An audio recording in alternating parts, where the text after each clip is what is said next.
ചാലിശ്ശേരിയിൽ കൂത്തുകൂറയിട്ടു. ഫെബ്രുവരി 28-ന് പൂരാഘോഷം നടക്കും. പ്രസിദ്ധമായ ചാലിശ്ശേരി മുല്ലയംപറമ്പത്തുകാവ് ഭഗവതി ക്ഷേത്രത്തിലെ താലപ്പൊലി മഹോത്സവം ഫെബ്രുവരി 28 വെള്ളിയാഴ്ച ആഘോഷിക്കും.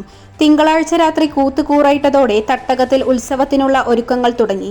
98 ദേശങ്ങളിലെ തട്ടകത്തമ്മയുടെ പൂരത്തിനായി ക്ഷേത്രത്തിൽ മകരച്ചൊവ്വയുടെ പിറ്റേ ദിവസം കളരിയിൽ നിന്നുള്ള ആദ്യപറയും കുംഭം 5-ന് തിങ്കളാഴ്ച കുണ്ടൂരിൽ നിന്നുള്ള അവസാന പറയ്ക്ക് ശേഷം കുണ്ടൂർ ക്ഷേത്രത്തിൽ നിന്നും നടച്ചൊല്ലി മേളത്തിന്റെ അകമ്പടിയോടെ ക്ഷേത്രത്തിലെത്തി. ദീപാരാധന, ചുറ്റുവിളക്ക്, പറയെടുപ്പ്, പള്ളിപ്പാനയ്ക്ക് ശേഷം ക്ഷേത്ര ഊരാളൻ കോട്ടൂർ മന വാസുദേവൻ നമ്പൂതിരിയുടെ മകൻ നാരായണനുണ്ണി നമ്പൂതിരി കൂത്തിന് കൂറയിട്ടു. 12ാം കൂത്തിനാണ് ഇത്തവണ മുല്ലയംപറമ്പത്തുകാവ് പൂരാഘോഷം നടക്കുക.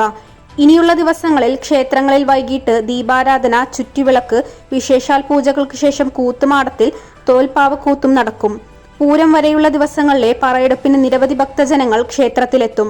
പൂര ദിവസം ഉച്ചയ്ക്ക് നടപറയും നടക്കും. ഫെബ്രുവരി 28 വെള്ളിയാഴ്ചയാണ് പാലക്കാട്, തൃശൂർ, മലപ്പുറം ജില്ലകളിലെ സംഗമഭൂമിയായ മുല്ലയംപറമ്പത്തുകാവിലെ പൂരം നടക്കുക. 27-ന് വ്യാഴാഴ്ച വൈകിട്ട് പ്രസിദ്ധമായ പൂരവാണിഭം നടക്കും.